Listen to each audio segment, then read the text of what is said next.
सभी विद्यार्थियों का एसवी चिल्ड्रन एकेडमी रावला मंडी के ऑनलाइन प्लेटफॉर्म पे स्वागत है। कक्षा 12 विषय भूगोल और अध्याय चल रहा है हमारा छठा अध्याय मानव विश्व मानव इतिहास की बात करें तो हम लगभग इसको पूरा कर चुके हैं। आज लास्ट हमारा इस पे चैप्टर रह जाता है मानव अधिवास के अंदर। अब इसमें क्या पढ़ेंगे हमने अब तक पढ़ा शहरी और ग्रामीण अधिवास के बारे में पूरी डिटेल पढ़ी। अब शहरी अधिवास के अंदर कुछ बस्तियां होती है, अस्थायी कह सकते हैं, बहुत सारी जनसंख्या वहां रहती है, प्रदूषित बस्तियां होती है। उनमें से एक उदाहरण दिया गया है हमारे जो महाराष्ट्र की मुंबई है, हमारे देश में महाराष्ट्र राज्य की जो राजधानी मुंबई है उसके अंदर एक धारावी बस्ती का विशेष अध्ययन किया गया। कौन सी? धारावी बस्ती का। ये बहुत इंपॉर्टेंट है, ये चर्चित अभी भी है। क्यों? क्योंकि अभी जो कोरोना संक्रमण है ना, तो लोगों के द्वारा, मीडिया के द्वारा ये कहा गया था अगर इस धारावी बस्ती में कोरोना चला गया तो सब कुछ तबाह हो जाएगा, ये पूरी बस्ती तबाह हो जाएगी। अब इसमें कितनी जनसंख्या रहती है, क्या सिस्टम है, इसके बारे में चर्चा करते हैं। तो सबसे पहले देखो, एशिया की विशालतम बस्ती है ये। कौन सी? मुंबई की धारावी। अब एशिया की अपने आप होगी क्योंकि चीन के बाद कुछ ऐसे देश है जहाँ पे बहुत कम जनसंख्या है। तो ये जनसंख्या देखो, इसकी स्थापना कब हुई? 18वीं शताब्दी में एक द्वीप पर हुई थी। पहले छोटी सी बस्ती थी, एक द्वीप के रूप में बसा था, कुछ एक लोग थे, द्वीप के रूप में इसकी स्थापना हुई थी। किसकी? इस धारावी की। 70 वर्ष पूर्व यानी 70 साल पहले गुजरात के कुम्हारों ने, कुम्हार जाति होती है ना, कुम्हारों ने इसे बसाया था। ध्यान रखना, 70 वर्ष पूर्व गुजरात के कुम्हारों ने इसे बसाया। यहाँ जनसंख्या लगभग 10,000 थी उस समय। 70 साल पहले 10,000 जनसंख्या थी। आप अंदाजा लगा लो कि अगर इस बस्ती में कोरोना चला जाता तो क्या होता। अब 2011 की गणना में देखो कितना है। इसकी अवस्थिति और विस्तार देखो। ये क्या है? ये मुंबई है। मुंबई से 12 किलोमीटर दूर यहाँ बसा हुआ है, इस रेलवे स्टेशन के इर्द गिर्द। रेलवे स्टेशन से एक गली जाती है, वहां ये फैला हुआ है। कुछ और आपको बातें बताऊं इसके अंदर, ठीक है। और रेलवे मार्गों के बीच स्थित है ये। मुंबई से 12 किलोमीटर दक्षिण पश्चिमी। तो मैंने बता दिया कितने क्षेत्रफल पर फैला हुआ है? 557 एकड़ जमीन पर फैला हुआ है ये बस्ती। 557 एकड़ जमीन पे। और टोटल बस्तियां कितनी है? 12। बस्तियों का मतलब एक गांव, दो गांव, जैसे अपने गांव होते हैं ना, 12 गांव से एक बड़ा बनता है। तो बड़ी बड़ी बस्तियां हैं 12। कौन सी?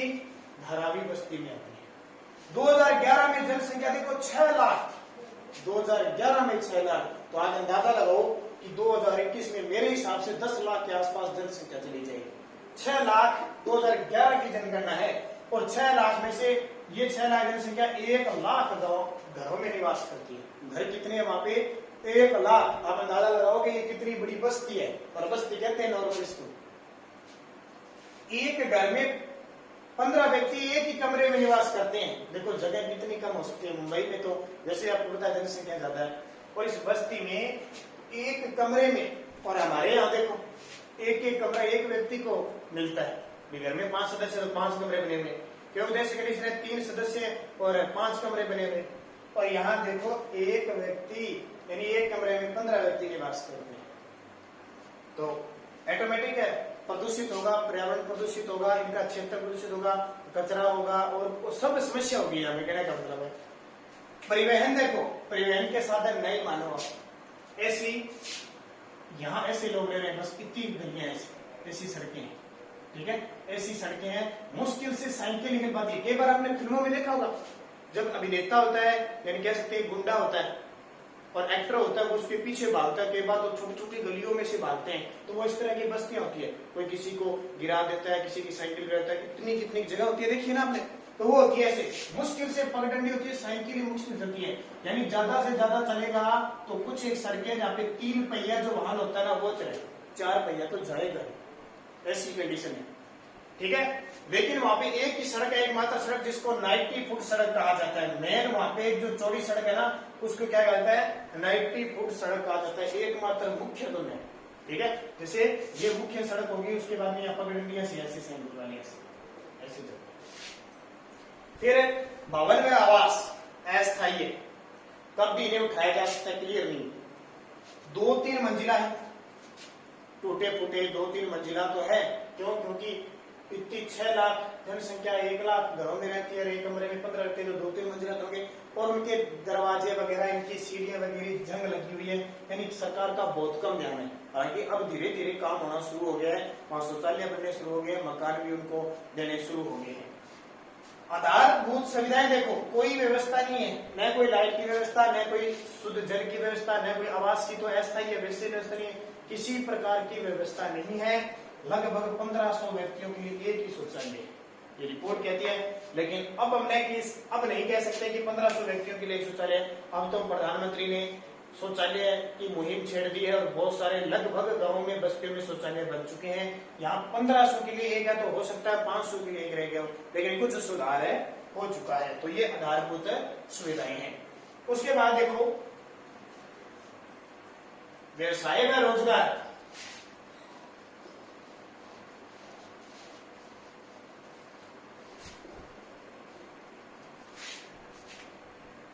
व्यवसाय व रोजगार। अब देखो व्यवसाय व रोजगार इनका कैसा है, जगह जगह मिट्टी के उत्पाद है। सबसे बड़ी बात भट्टे है, मिट्टी के उत्पाद, कच्ची मिट्टी, पक्की मिट्टी। ठीक है, कच्ची मिट्टी होती है, ईंटें निकालते हैं और उन्हें पकाया जाता है, पक्की जो सिस्टम हो गया।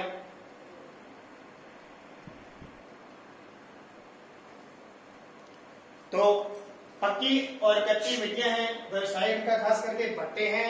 और जो आपने देखा होगा ढेर पड़े होते हैं प्लास्टिक के कचरे के, उनका पुनर्भरण होता है, पुनर्चक्रण कह सकते हैं। यानी पुनर्चक्रण में किन लोगों को लगाया जाता है, बस्तियों के लोगों को। आपने देखा होगा हमारे गांव में कोई चप्पल है, कोई प्लास्टिक है, इकट्ठा कर करके ले जाते हैं। और शहरों में तो आप जाओगे ना, बड़ी बड़ी सीटों में, एक जगह शहर से बाहर जहां बड़े बड़े ढेर होंगे इनके, देखा होगा जेसीपीओ से उनको भर करके ट्रॉले में और फिर एक उद्योग वगैरह मिल जाते हैं। वहां जितने भी जो काम करते हैं ना, वो ये धारावाहिक वाले करते हैं। ध्यान रखना, जैसे ब्रिटेन के अंदर 23% कचरे का पुनर्भरण किया जाता है और मुंबई में 80%। तो मुंबई में 80% किया जाता है, इसका मतलब मुंबई में जो 80% काम किया जाता है, वहां कौन लगे हुए, ये लोग ही लगे हुए सारा।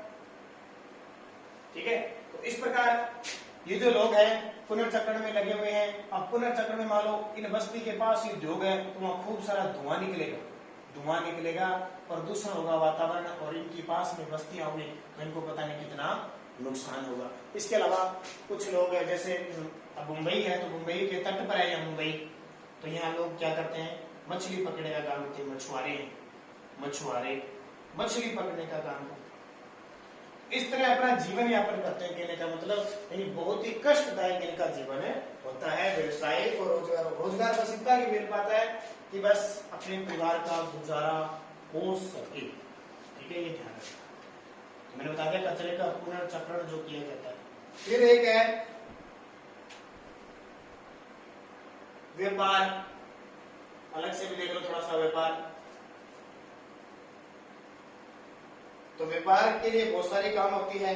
ठीक है, जो भी व्यापार होता है, मजदूर वर्ग काम करते हैं और फिर वो अलग अलग देशों में, अमेरिका हो गया, जापान हो गया, ब्रिटेन हो गया, और बहुत सारे देश हैं, उनको यहाँ से क्या किया जाता है, निर्यात किया जाता है, बेचा जाता है। जनजीवन तो आप समझ जाते हो, जनजीवन इनका कैसे है, कठोर परिश्रम करना, प्रदूषित वातावरण में रहना, क्योंकि आसपास से धुआं वगैरह निकलता है, दूषित जल का उपयोग होता है। कितना भी कर लो, कितना भी शुद्ध कर लो, फिर भी इनके पास इलाज नहीं होता है।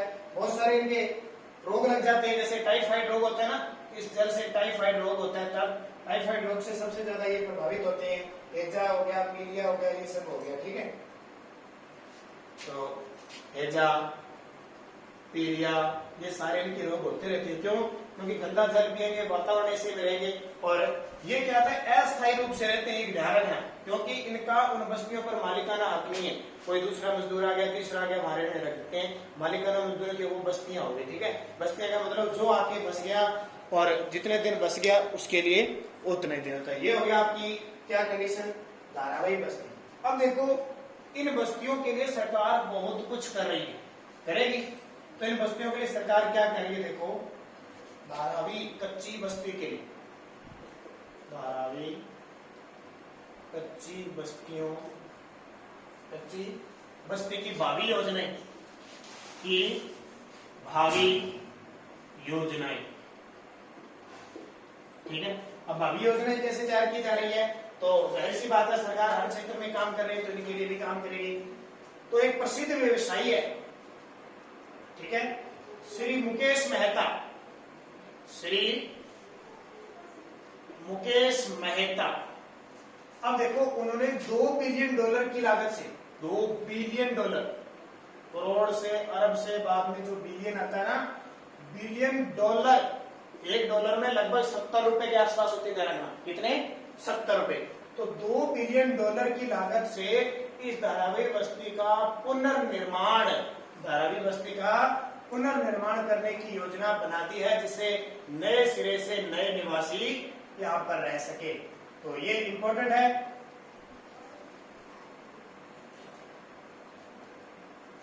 तो यहाँ पे लगातार चल रही थी, सन 2000 के अंदर इसको बसाने की कोशिश चल रही है। अब भी नए निर्माण किए जा रहे हैं। और जो महाराष्ट्र की सरकार है, जो मुंबई जिसमें आता है महाराष्ट्र में, तो महाराष्ट्र सरकार भी लगातार इनको पुनर्स्थापित करने की योजना बना रही है।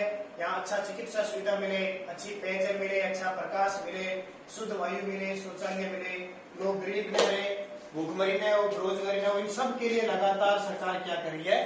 काम कर रही है। ठीक है, तो बढ़िया तरीके से काम कर रही है सरकार, जिससे इनको उन्नत अवस्था में पहुंचाया जा सके और धीरे धीरे इनका विकास होता जा रहा है। ये आपका पार्ट हो गया पूरा छठा। अब इसके कुछ क्वेश्चन देखो, छोटे छोटे जो क्वेश्चन है। क्वेश्चन क्या है? मानव अधिवास के अनेक रूप है, निम्न में से आप किसे मानव अधिवास नहीं मानते? तो जो गलियां हैं उनको नहीं मानते, यहाँ लिख लेते हैं। हमने पहले का उत्तर क्या देगा? गलियां। दूसरा, बुशमैन जाति के लोग निम्न में से किस प्रकार के निवास में रहते हैं? ये आपको पता ही है, बुशमैन अस्थायी निवास में रहते हैं। अस्थायी बुशमैन जनजाति पता है ना? कहाँ की है बुशमैन? तो अफ्रीका की काला हिमूर स्थल में है। फिर पंपास व प्रेरी घास के प्रदेशों में किस प्रकार के अधिवास बनते हैं? तो प्रकीर्ण अधिवास बनते हैं, प्रकीर्ण। चौथा, ग्रामीण क्षेत्रों में रेल मार्गों के सहारे बस्ती का विकास किस अधिवास के प्रतिरूप में होता है? तो रेल मार्गों के सहारे रेखीय होता है। पांचवा, भारत में महानगर की जनसंख्या का आकार है तो 10 लाख से अधिक, 10 लाख से अधिक। और 6 नंबर, भारत में मेगापोलिस नगर श्रेणी में शामिल नहीं है, तो जयपुर नहीं है। जयपुर बड़े महानगरों में आ जाता है, मेट्रोपोलिटन में। और एशिया की सबसे विशाल स्लम कच्ची बस्ती किस शहर में है? ये अभी हमने बात की, मुंबई की धारावी बस्ती। और एक प्रश्न, भारत में 2011 के अनुसार महानगरों की संख्या तो 53 है। ये छोटे छोटे प्रश्न हो गए। फिर अतिरौद्रात्मक प्रश्न है, लघुत्रात्मक। ये पूरा पार्ट पढ़ोगे तो इसमें सारी डिटेल आपको मिल जाएगी। ये पूरा हो गया पार्ट। अब कल जो अगला पार्ट पढ़ेंगे उसका नाम आता है मानव व्यवसाय। मानव किस किस व्यवसाय में लगा होता है, किस किस प्रकार के व्यवसाय होते हैं, उनके बारे में हमें चर्चा करेंगे।